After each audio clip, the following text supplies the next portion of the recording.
აღდგომა ეს არის ქრისტიანული რელიგიის ცენტრალური დღესასწაული, რომელსაც მორწმუნეთა გულებში ჩვენი მაცხოვრის იესო ქრისტეს სიკვდილზე ტრიუმფალურად გამარჯვების ემოცია შემოაქვს. ეს არის დღე, როდესაც სიკეთემ გაიმარჯვა ბოროტებაზე, ნათელმა გაფანტა ბნელი და ადამიანთა მოდგმამ კვლავ აღადგინა კავშირი ღმერთთან. ამ დიდებულ მოვლენას მართლმადიდებლურ ეკლესიაში აღდგომის ხატის სახით გამოსახავენ, რომელიც სავსეა ღრმა თეოლოგიური სიმბოლიზმით და საოცარი ბიბლიური ისტორიებით. დღევანდელ ეპიზოდში კი სწორედ ამ ხატს განვიხილავთ, ამიტომ კარგად მოკალათით, რადგან დღეს ორთოდოქსული იკონოგრაფიის მისტიკურ სამყაროში უნდა იმოგზაუროთ.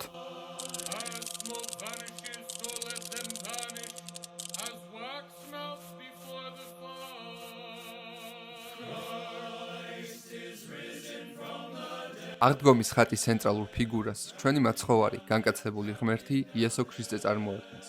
ის განსხვავებით ჩვენთვის კარგად ნაცნობი ლურჯ წითელი შესამოსელისა, აქ თეთრი სამოსით არის შემოსილი. თეთრი ფერით მაცხოვარი სიკვდილზე მის ტრიუმფალურ გამარჯვებას გვაუწყებს.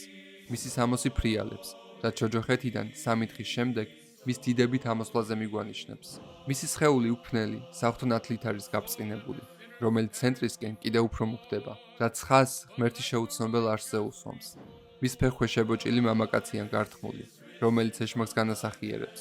ეშმაკი შებოჭილია, რადგან მან ქრისტე ჯოჯოხეთში მიიღო, ხოლო ქრისტემ თავისი ნათლით ეშმაკი სამფლობელო შემუსრა, მისი კარიბჭე დალეწა და მისი კლიტეები დაამსხვრია, რითაც მართალთა სულებს ჯოჯოხეთიდან ამოსვლის საშუალება მისცა. ზოგიერთ ხატზე იესოს დაბლა გამოსახული კარიბჭე გადაჯვარედინებულად არის წარმოდგენილი, რითაც ყურადღება ჯვარზე მახვილდება, როგორც იარაღზე, რომლის გამოყენებით ქრისტემ სიკვდილი შემოსრა. მაცხოვრის მარჯვნივ გამოსახული მეფეები ძველი აღთქმის მართალმმართველებს, დავითსა და სოლომონს წარმოადგენენ, რომლებიც მესიის გამოჩენაზე წინასწარმეტყველებდნენ. ზოგიერთ ხატზე ასევე შეიძლება გამოსახულნი იყვნენ 3 ახალგაზრდა ბიჭი, რომლებიც დანიელის წიგნის პერსონაჟებს, შადრაქს, მეშაქს და აბედნეგოს წარმოადგენენ, რომლებიც ბაბილონის მეფე ნაბუქოდონოსორმა ცეცხლში ჩააგდო, მაგრამ ისინი სიკვდილს სასწაულებრივად გადაურჩნენ. თუ აღდგომის ხატზე ხედავთ ახალგაზრდა მეცხვარეს, ის მართალ აბელს განასახიერებს, რომელიც საკუთარი ძმის, კაინის მიერ მოიკლა და ჯოჯოხეთში პირველი ადამიანის სახით იქნა მიღებული. კიდევ ერთ ფიგურას, რომელსაც აღდგომის ხატებზე ხშირად შევხვდებით, იონე ნათლისმცემელი წარმოადგენს, წინასწარმეტყველს და ქრისტეს წინამორბედს, რომელიც მორწმუნეებს მესიის მოსვლის შესახებ აუწყებდა.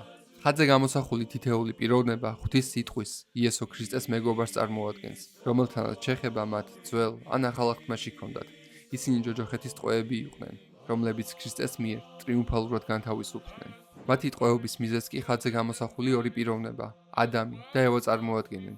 პირველი ადამიანები, რომლებმაც ედემის ბაღში შესწოდეს და ასევე პირველი ადამიანები, რომელთაც ღმერთმა მესიის გამოჩენა აღუთქვა. იმ მესიის, რომელიც დაამარცხებდა ეშმაკს და მართალთა სულებს, შვებას მოუტანდა.